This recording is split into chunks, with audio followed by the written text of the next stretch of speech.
വൻ വ്യവസായി എന്നും വൻകിട ഹോട്ടലുകളുടെ അധിപനെന്നും എതിർ സ്ഥാനാർത്ഥികൾ പറഞ്ഞു പരത്തുന്ന NMR റസാക്കിന്റെ ഹോട്ടൽ കാണാൻ ഞങ്ങൾ ചെന്നു. പാലക്കാട് നഗരത്തിലെ ഹരിക്കാർ തെരുവിൽ ആ വൻ ഹോട്ടൽ കാണാം. വർഷങ്ങൾക്ക് മുൻപ് 4 മക്കളുമായി ഒരു ഉമ്മ തുടങ്ങിയ ഹോട്ടൽ, ഒപ്പം സ്ഥാനാർത്ഥിയും ഉണ്ടായിരുന്നു കൂടെ.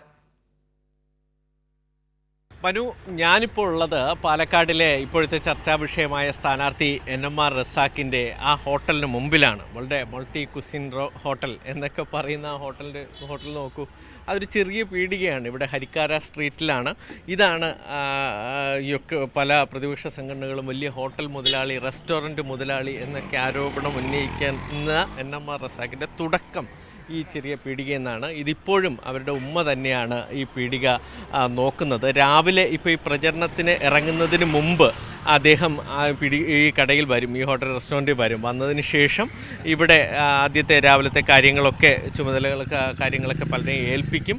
ഇപ്പോഴത്തെ തെരഞ്ഞെടുപ്പ് ആയതുകൊണ്ടായിരിക്കാം ഇവിടെ കാണാൻ എത്തുന്നവരോടൊപ്പം ചിത്രങ്ങളെടുക്കുക, അങ്ങനെ അവരോട് വോട്ട് ചോദിക്കുക, അങ്ങനെ തിരക്ക് കൂടി ഉണ്ടല്ലോ. കാരണം തെരഞ്ഞെടുപ്പ് ആയതുകൊണ്ട് എന്തായാലും അദ്ദേഹം ഇപ്പോൾ ഹോട്ടലിലേക്ക് കയറും. ഇപ്പോൾ നമ്മളുള്ളതുകൊണ്ട് നമ്മളോടൊപ്പം രാവിലെ അദ്ദേഹം ഇവിടെ NMR എന്ന് പേരെടുത്ത ആ ബിരിയാണി ഹൗസിലേക്ക്, അവരുടെ തുടക്കകാലത്ത് 30 വർഷം മുമ്പ് അവരുടെ ഉമ്മയുടെ കൈപുണ്യത്താൽ ആരംഭിച്ച ആ ഹോട്ടലിലേക്ക് എത്തുകയാണ്.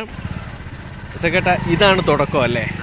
ഇതാണ് വലിയ ഹോട്ടൽ മുതലാളി എന്നൊക്കെ പറയാൻ കാരണമായ ഹോട്ടലെന്ന് തോന്നുന്നു. വ്യവസായി 10-15 നക്ഷത്ര ഹോട്ടൽ എനിക്കുണ്ട്. ഇതിപ്പോൾ ആരാ നോക്കുന്നത് ഇവിടെ? നിങ്ങളൊക്കെ നമ്മള് സഹോദരന്മാരുണ്ടല്ലോ. ഉമ്മ ഉണ്ട്. ഉമ്മ ഇവിടെ നിന്നാണ് തുടങ്ങിയത് അല്ലേ? നിങ്ങളുടെ ഇവിടത്തെ ഉമ്മ ഒരു 10-12 മണി 1 മണിയാകുമ്പോൾ കയറി രാത്രി 10-11 മണിക്ക് പോവാ. ഇപ്പോഴും ആ പാചകക്കൂട്ട് ഉമ്മയുടെ കയ്യിൽ തന്നെയാണ്. കേട്ടിട്ടുണ്ട് നല്ല ബിരിയാണി പ്രിയനാണെന്ന്. സഹോദരങ്ങളിൽ തന്നെ ഏറ്റവും കൂടുതൽ ബിരിയാണി പ്രിയൻ സഹകരണമാണ്. നമ്മൾ ആഗ്രഹമാണ് ബിരിയാണി. എന്താ ഇവിടുത്തെ സ്പെഷ്യൽ? നമുക്കൊന്ന് കയറിയാലോ. അപ്പോൾ രാവിലെ ഇവിടെ വന്നാൽ മാർക്കറ്റിൽ ഇവിടെ കയറും അല്ലേ? അടുക്കളയിലൊക്കെ ഒന്ന് കയറി എവിടെ ആളില്ല അവിടെ പ്രാധാന്യം കൊടുക്കാത്രേ ഉള്ളൂ. പിന്നെ 4-5 സ്ഥാപനമുള്ളതുകൊണ്ട് എവിടെ ആളില്ല അവിടെ വിളിക്കുക, അവിടെ പോവും.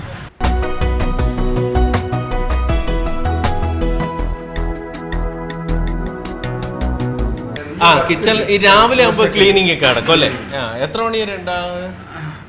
കഴിഞ്ഞു. ഇപ്പോൾ മണി 9 ആയി. കുക്കിംഗ് എപ്പോൾ തുടങ്ങും? കുക്കിംഗ് 6 മണിക്ക് തുടങ്ങും. എന്തൊക്കെയാണ് ഇവിടെ ഉണ്ടാക്കുന്ന സ്പെഷ്യലുകൾ?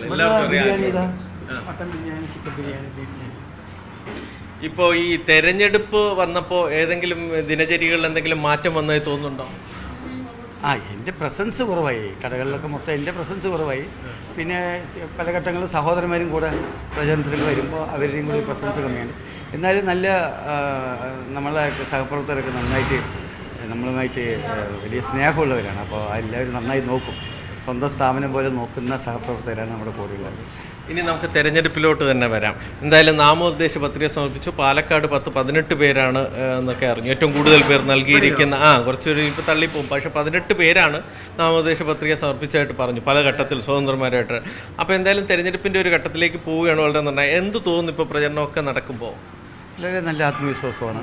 ഇടതുപക്ഷത്തിന് ജനങ്ങൾ മനസ്സിൽ കുടിയിരുത്തി അത് നല്ല വിധത്തിൽ പ്രതിഫലിക്കുന്നുള്ളത് തന്നെയാണ് വിശ്വാസം. ഈ പരിചയക്കാരെയൊക്കെ കാണുമ്പോൾ എന്താ പറയുന്നവർ? പരിചയക്കാരെയൊക്കെ വലിയ നമുക്ക് ആത്മവിശ്വാസം തരുന്ന വാക്കുകളാണ് പറയുന്നത്.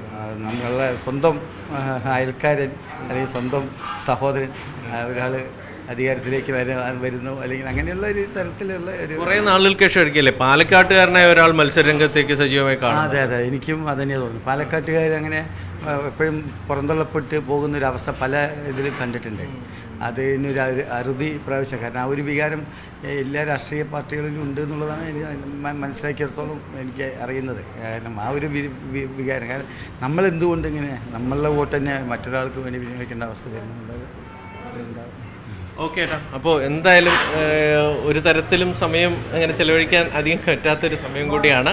എല്ലാവിധ ആശംസകളും നടക്കട്ടെ. എന്തായാലും പ്രസിദ്ധമായ NMR റെസ്റ്റോറൻറ്റിൽ നിന്ന് തന്നെയാണ് നമുക്കിന്ന് സ്ഥാനാർത്ഥിയെ ലഭിച്ചിരിക്കുന്നത്. അദ്ദേഹം ഇനി എന്തായാലും തെരഞ്ഞെടുപ്പിൻ്റെ മറ്റ് ആളുകളെ കാണാനും ആ പ്രചരണ തിരക്കിലേക്കും കടക്കുകയാണ്.